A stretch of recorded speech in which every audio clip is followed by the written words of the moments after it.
Imagine this. One long, wordless scream rips through Abbey Road Studios.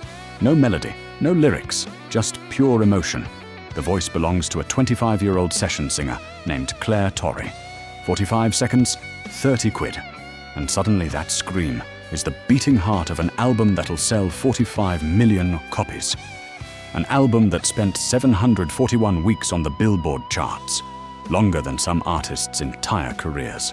From a one-take vocal performance that changed music history, to antique clocks, pub interviews, and a lawsuit that took decades to resolve. Today, we're opening the vault to reveal the secrets behind the making of the dark side of the moon. By May 1972, Pink Floyd had already played the suite live for months, calling it Eclipse before it grew up into the dark side of the moon. Pink Floyd were already known as pioneers of psychedelic rock, but they were drifting. Endless experimental jams, half-finished ideas, and a lack of direction threatened to leave them behind as the rock world moved forward. We're in danger of not getting the balance quite right between the words and the music. Roger Waters came up with a solution, an album built around one unifying theme: the pressures of life and the madness it can cause. That concept would tie the songs together. Time, money, war, death, and insanity. This vision gave the band purpose, and what followed at Abbey Road Studios would become one of the most innovative recording sessions in history. One of the most unforgettable moments on the album is the great gig in the sky. But here's the secret. It was never supposed to be a centerpiece. Initially, it was just Richard Wright playing a piano piece about mortality. I'm very proud of this piece as a musician and the way the chord structure works. In that January 1973, at the last minute, producer Alan Parsons brought in a 25-year-old session singer named Claire Torrey.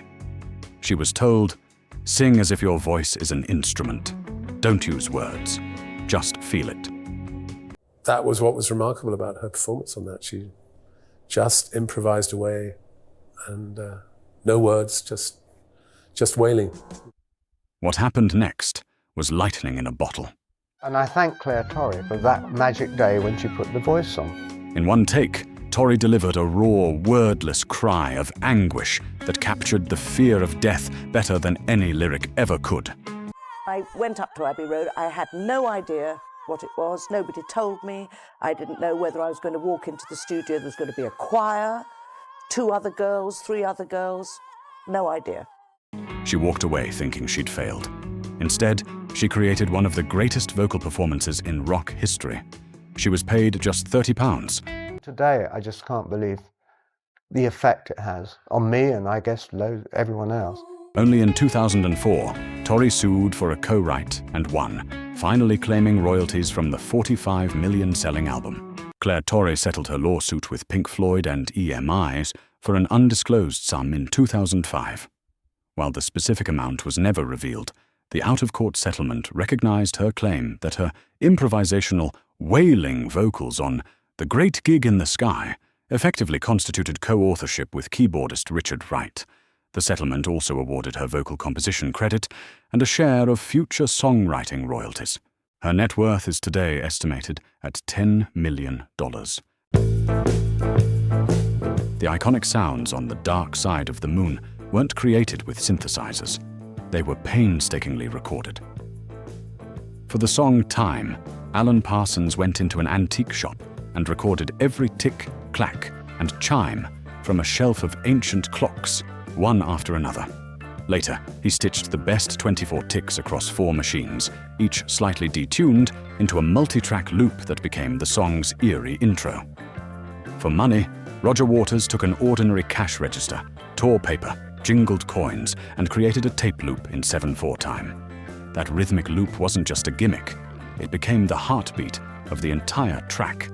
I've always believed that's the best Floyd music has come from that, actually. These sounds weren't samples or presets. They were built by hand, with scissors, tape, and hours of trial and error. Throughout the album, strange voices appear, laughing, confessing, or muttering cryptic lines. Where did they come from? The band set up microphones in Abbey Road's studio hallways and interviewed anyone who happened to be around. Roadies, engineers, staff, even the doorman. They were asked the same questions. When did you last hit someone? Are you frightened of dying? What's the dark side of the moon, anyway? The answers were unscripted and deeply human. Henry McCullough, guitarist for Wings, said, "I don't know, I was really drunk at the time." Another voice, from Roadie Roger, the Hat Manifold, laughed about fighting. And at the end of Eclipse, you hear a faint voice saying, "There is no dark side of the moon, really. As a matter of fact, it's all dark." It is coming from studio's Irish doorman, Jerry O'Driscoll. He also said, "Not included on the album. The only thing that makes it look a light is the sun." Paul and Linda McCartney were also interviewed, but their answers were not used as the band thought they were trying too hard to be funny. Waters cherry-picked the rawest snippets and sprinkled them across the album. It wasn't poetry written by Waters. It was real people, caught in unguarded moments. The album also broke ground technologically. The band used the EMS Synthi AKS and VCS-3 synthesizers, some of the earliest portable synths. On the track On the Run, David Gilmour never touched a guitar. Instead, he punched a frantic 16-step pattern into the built-in sequencer, cranked the thing through tape delay, and rode the filter knob like a pilot, wrestling a 747 in a hurricane. This was a new version that had one of the very first sequencers in it. That was the big innovation, was that the Synth EA had a sequencer, which was just the first sequencer I'd ever seen. The quadraphonic mix, essentially an early attempt at surround sound, let the band move effects around the listener. In concerts, the sound of footsteps or planes could race across the audience from speaker to speaker, years before surround systems were common. The band wasn't just writing music, they were building a sonic world. They mixed the album on Abbey Road's brand new EMI TG 12345 console, the building's first solid-state desk. Cleaner headroom meant the low end on the On the Run could thunder without muddying the delicate highs. Parsons spent whole nights riding faders by hand so the mixers breathed. When the mastering engineer cut the lacquer, he had to widen the grooves to cope with the seismic bass. Yet the quiet passages remained so intimate, you feel someone whispering in your ear. Half a century later, the record still sounds like it comes from next week. When The Dark Side of the Moon was released in 1973, it wasn't just another record. It was a cultural event.